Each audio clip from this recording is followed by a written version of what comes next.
Seluruh kota merupakan tempat bermain hati, suasananya.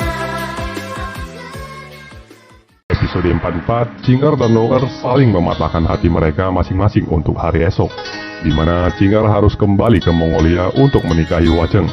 Keesokan paginya, keberpisahan mereka tidak terjadi karena Kocing dikirimkan surat dari Tuolei yang menyatakan bahwa Wacheng membatalkan ikrar nikah mereka. Kocing dan Huangrong senang setengah mati mendapatkan kabar bohong ini, di mana Yang Kang adalah otak di balik surat tersebut untuk mencegah Kocing kembali ke Mongolia. Sementara di Pulau Bersih, Huang Yaose sedang pusing tujuh keliling mengajari Saku untuk menulis. Keenam guru Kocing telah tiba di Pulau Bersih. Cinger yang mengira ia sudah tidak perlu menikahi Wacheng pun memutuskan untuk ke Pulau Bersih menikahi Huangrong. Tiba di pulau, Ronger dan Kocing sangat bersemangat. Takdir yang memisahkan mereka kemudian mengizinkan mereka bersama lagi untuk akhirnya dikecewakan kembali saat mereka menemukan jenazah para guru Kocing tergeletak di dalam kuburan Ibu Ronger. Seisi kuburan berantakan dan dirusak. Ditemukan guru kedua Kocing mati dengan mencuri barang di dalam kuburan. Guru keenam mati dengan posisi sedang menulis sebuah kata yang belum selesai tertulis. Dan kata itu merujuk kepada Huang Yaose, ayah Huangrong. Setelah menguburkan 4 jenazah gurunya dalam kesedihan, Kocing mendengar teriakan dari guru keempatnya. Mereka langsung menghampirinya, namun kondisinya sangat mengenaskan, sekarat dan berteriak-teriak seperti orang gila. Sang guru terus memukuli Kocing dan tidak bisa mengenalinya. Hingga akhirnya guru keempat Kocing memukul Huangrong dan membuat tangannya terluka oleh baju duri. Dalam napas terakhirnya, sang guru kembali menuliskan sebuah kata yang mengarah kepada Huang Yaose. Kocing kemudian menerjang masuk ke kediaman Huang Yaose dan menemukan baju Huang Yaose yang telah berlumuran darah. Sementara keberadaan Huang Yaose sendiri dan guru pertamanya tidak diketahui. Kocing pun sangat benci kepada Ronger yang masih terus mencoba meyakinkan Cinger kalau itu bukan perbuatan ayahnya. Ayahnya tidak mungkin membunuh orang di kuburan istrinya sendiri. Akan tetapi semua bukti dan logika memang mengarah ke sana. Hanya Huang Yaose yang tahu semua jalan di Pulau Bersih dan kuburan istrinya sendiri. Jadi tidak mungkin ada orang luar yang melakukan pembunuhan di dalam kuburan. Dalam kemarahan, Kocing pun meninggalkan Ronger sendirian di pulau dan kembali ke daratan. Cinger menuju ke Tai Arak untuk menghadiri pertemuan para pendekar seantero Wulin yang akan diadakan 2 hari lagi.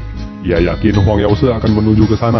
Di sana, ia bertemu dengan Ciu Cuji dan menceritakan kalau semua gurunya telah tewas kecuali guru pertamanya. Dan pembunuhnya adalah Huang Yaose yang tiba-tiba muncul dan bertarung dengan pendeta Chuanzhen. Ciu Cuji pun langsung meluncur ikut membantu saudaranya melawan sesat timur. Di saat itu juga, guru pertama Kocing dan Hong Chikong juga tiba di sana menyaksikan pertarungan tersebut. Seperti pertarungan sebelumnya di Lost Man, jurus demi jurus saling bertukar di antara mereka dan pertarungan nampak sangat sengit. Namun Chikong mengatakan kepada Kocing untuk tidak perlu khawatir karena Huang Yaose sama sekali tidak menggunakan kekuatan penuhnya dan sama sekali tidak berniat melukai para pendeta. Lalu Kecena juga ikut bergabung mengeroyok sesat timur yang kemudian Kocing juga ikut menyusul. Huang Yaose bisa merasakan peningkatan kungfu Kocing yang signifikan setelah menguasai ilmu 9 bulan secara menyeluruh. Mereka semua mengeroyok sesat timur sampai akhirnya pendeta Mai meminta pertarungan dihentikan karena sungguh tidak terpuji pengeroyokan tersebut. Tapi ia tetap meminta pertanggungjawaban sesat timur atas perbuatannya membunuh salah satu anggota mereka dan paman mereka Chou Hutong. Kocing kemudian mengangkat bicara dan menjelaskan kesalahpahaman pendeta Chuanzhen yang telah termakan fitnahan Chiu Chensang, bahwa orang yang diam-diam menyerang salah satu anggota mereka di pertarungan Lost Man dulu adalah racun barat. Sedangkan Chou Hutong yang mati hanyalah karangan. Dengan demikian kesalahpahaman tersebut kini telah hilang dan Mai mewakili pendeta lainnya meminta maaf kepada sesat timur. Tapi Kocing bilang urusan dia dengan sesat timur belum selesai dan minta pertanggungjawabannya atas kematian gurunya. Seketika itu juga Huang Yaose menyeringai. Watak Huang Yaose yang tidak suka menjelaskan langsung berkata kalau ia yang bunuh kelima guru Kocing dan bertanya apa yang mau mereka lakukan. Ronger muncul di saat itu juga dan meminta ayahnya untuk tidak membuat masalah semakin rumit.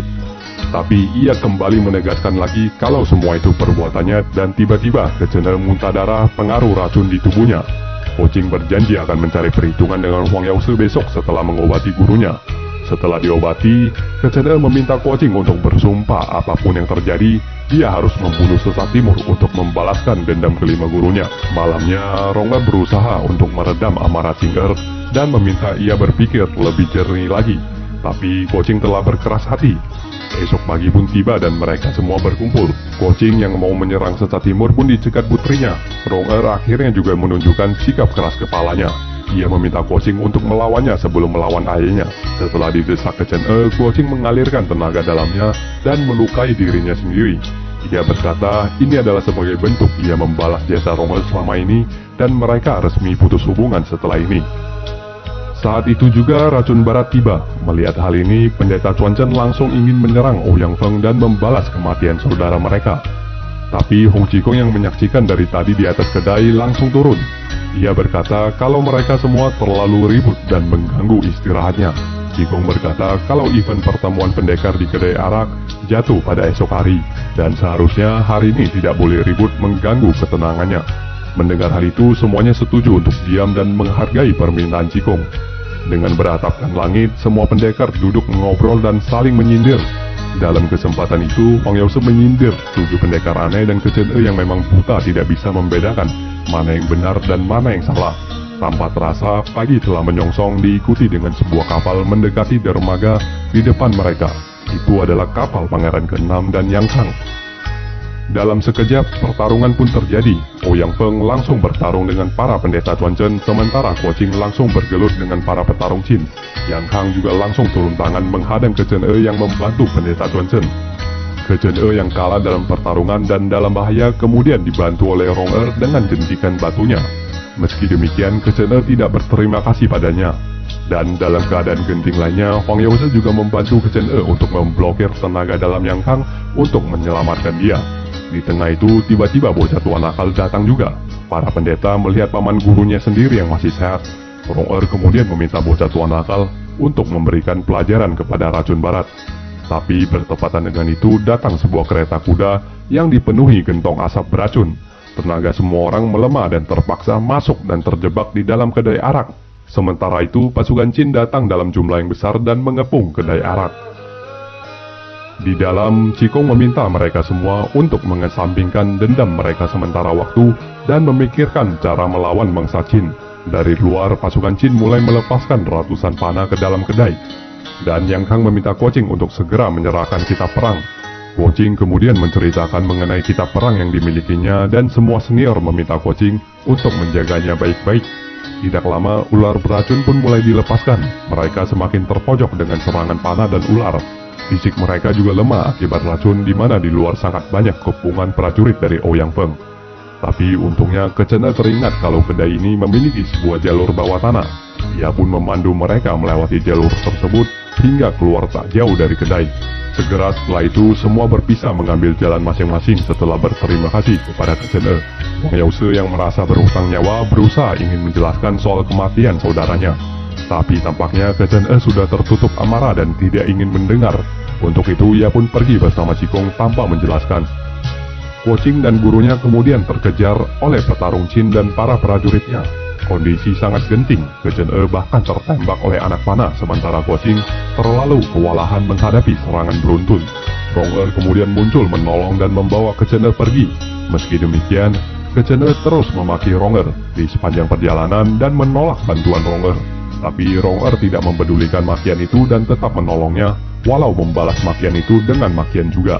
Prajurit Qin yang masih mengejar Ronger kemudian membawa Kecen ke sebuah kuil tua untuk bersembunyi. Di sana Ronger mengambil tombak dari sebuah patung dewa lalu membuang mata tombaknya dan memberikan tongkat itu kepada Kecen sebagai pengganti senjatanya yang hilang. Saat malam semakin larut, tiba-tiba rombongan Pangeran ke-6 yang mengejar Kuocing tiba di kuil tua. Ronger dan Kecen akhirnya bersembunyi di belakang tirai kuil. Tiba-tiba Saku juga datang meminta makan kepada Yang Kang. Melihat keanehan itu, akhirnya Ronger mengerti semua skema pembunuhan di Pulau Persik. Ia langsung meraih tangan Kecen dan menuliskan pesan untuk diam di tempat dan memberitahukan kepada ayahnya jika ia terbunuh. Huang Rong lalu keluar dan memperlihatkan dirinya di hadapan musuh. Disinilah Huang Rong akan mengungkapkan cara pembunuhan yang terjadi selayaknya detektif. Hal yang pertama ia lakukan terlebih dahulu adalah memastikan keselamatannya. Ia memancing racun barat dengan menunjukkan bahwa ia mengetahui rahasia ilmu 9 bulan, sehingga racun barat tidak akan membunuhnya sebelum mengetahui rahasia tersebut. Lalu Huang Rong mulai bertanya kepada Saku yang polos dan tidak mungkin berbohong. Di sini Saku menceritakan setelah guru coaching tiba di Pulau Persik, Huang Yause langsung pergi dari Pulau Persik untuk mencari putrinya karena diberikan kabar bohong oleh Yang Kang. Lalu Yang Kang dan racun barat tiba dengan peta yang dulu ia dapatkan dari sesat timur. Mereka berhasil membuka kuburan ibu Huang Rong. Lalu Ouyang Feng dan Yang Kang membunuh para guru coaching menggunakan racun. Saat melakukan aksinya, Ouyang Feng menggunakan baju dan topeng ciri khas sesat timur. Ke Chen E yang buta dan berpikir semua itu adalah ulah sesat timur sengaja dibiarkan lolos untuk memperkuat skema pemfitnahan ini. Dan yang terpenting, semua ini adalah rencana dari Yang Kang. Racun barat dan Yang Kang mengakui perbuatan mereka. Sementara Ke Chen E dari belakang Kirai hanya bisa menyadari betapa bodohnya dia telah diperdaya rencana busuk dan menyalahkan kematian saudaranya kepada Huang Yause. Ia juga semakin merasa bersalah kepada Rong Er karena memaki dan menuduh ayahnya terus-menerus. Tujuan Huang Rong telah tercapai dengan membiarkan Ke Chen E mengetahui siapa pembunuh saudaranya yang sebenarnya. Tapi Rong Er belum selesai. Ia kemudian menggiring pembicaraan ke topik Ouyang Ke. Huang Rong kemudian menggunakan Saku kembali untuk mengungkap kebenaran karena ucapan darinya bisa saja menipu, tapi ucapan Saku yang polos pastinya benar. Saku yang menjadi saksi terbunuhnya Ouyang Ke akhirnya menceritakan dan memperagakan bagaimana Yang Kang menusuk Ouyang Ke berkali-kali. Racun barat sangat terpukul. Ia diperdaya oleh Yang Kang sampai akhirnya mengangkat pembunuh anaknya sebagai murid. Yang Kang yang sudah tidak berdaya akhirnya langsung menyerang Huang Rong dan tertusuk baju duri pelindungnya. Seketika itu juga Yang Kang keracunan dan mereka bingung kenapa bisa demikian. Huang Rong lalu teringat kalau sebelumnya guru keempat coaching yang keracunan pernah tertusuk oleh baju durinya, sehingga racun yang tertinggal di baju durinya yang kini menginfeksi Yang Kang. Dan Ouyang Feng tentu menolak untuk menawarkan racun Yang Kang. Melihat situasi tidak beres, para petarung Jin lalu membawa pangeran ke-6 segera pergi setelah salah satu petarung terkena gigitan Yang Kang dan harus memotong lengannya agar racun tidak menyebar. Yang Kang tersiksa semalaman dari racun dan akhirnya ia menghembuskan nafas terakhirnya setelah membayangkan Yenze yang tiba di hadapannya. Setelahnya, Rong Er mau tidak mau tertawan oleh racun barat yang ingin mengetahui rahasia ilmu 9 bulan. Huang Rong lalu meminta racun barat untuk tidak membunuh Ke Chen E, karena bagaimanapun juga, ia tahu racun barat mengetahui keberadaan Ke Chen E di belakang Kirai. Ia lalu mengajak racun barat pergi dan meninggalkan Ke Chen E yang tak berdaya menolongnya. Sesudah itu, Ke Chen E akhirnya bertemu Koching dan pendeta Chuan Zhen untuk menceritakan kebenarannya. Koching kemudian menuju kuil untuk menemukan jenazah Yang Kang dan menguburkannya. Qiu Chuji menancapkan nisan Yang Kang yang bertuliskan, murid yang memalukan. Lalu Qing Er berpamitan kepada semuanya dan pergi mencari Rong Er. Setelah sekian lama tidak menemukan Rong Er, Qing Er malah bertemu dengan Tuo Lei yang langsung menghajarnya. Qing Er menjelaskan bahwa mereka ditipu oleh Yang Kang. Tuo Lei pun mengajak Koching kembali ke Mongolia. Setibanya di sana, ia melihat tanah dari pasukan Mongol sudah semakin besar kekuatannya. Koching menemui ibunya yang sangat senang melihatnya. Ia menceritakan semua hal yang terjadi kepadanya selama setahun lebih di daratan China. Hua Zheng juga datang menemui Koching yang ia pikir telah ingkar janji. Kepulangan Koching juga tepat pada saat yang bersamaan dengan ekspansi dan perseteruan Mongolia dengan negara sebelah barat. Untuk itu, Temujin mengangkat Koching sebagai salah satu jenderal dan bersama keempat anaknya, Tuo Lei, Ogedai, Chagatai, dan Jochi untuk melakukan ekspedisi militer melawan Khwarezmia dan menaklukkan kota Samarkand. Dalam pergerakan tentaranya, Koching terus mencoba mempelajari ilmu militer dari kitab perang. Ia ditemani oleh Liu Yaojia dan membantu menjelaskan bagian-bagian ilmu yang tidak ia mengerti. Yang tidak diketahui Koching adalah Liu Yaojia diam-diam berkonsultasi kepada Huang Rong sebelum memberikan penjelasan kepada Koching. Suatu hari, racun barat tiba di camp Koching dan bertanya di mana keberadaan Huang Rong. Di sini, akhirnya Koching sadar bahwa Huang Rong diam-diam membantunya melalui Liu Yaojia. Ouyang Feng lalu mengembalikan pedang Koching dan menjelaskan meski dia bukanlah seorang pahlawan, tapi bukan juga seorang penjahat. Ia membunuh guru Koching karena berpikir bahwa anaknya dibunuh oleh Koching. Mereka semua adalah korban dari tipu daya Yang Kang. Koching juga mengerti kenyataan bahwa Ouyang Feng hanya diperalat oleh Yang Kang. Meski tidak menaruh dendam, Koching berusaha mencegah Ouyang Feng pergi dari campnya agar tidak mengganggu Huang Rong. Tapi ia berhasil lolos dengan peringan tubuhnya. Dan berakhir sudah episode ke-48-nya teman-teman. 4 episode terakhir akan saya bawakan di video selanjutnya.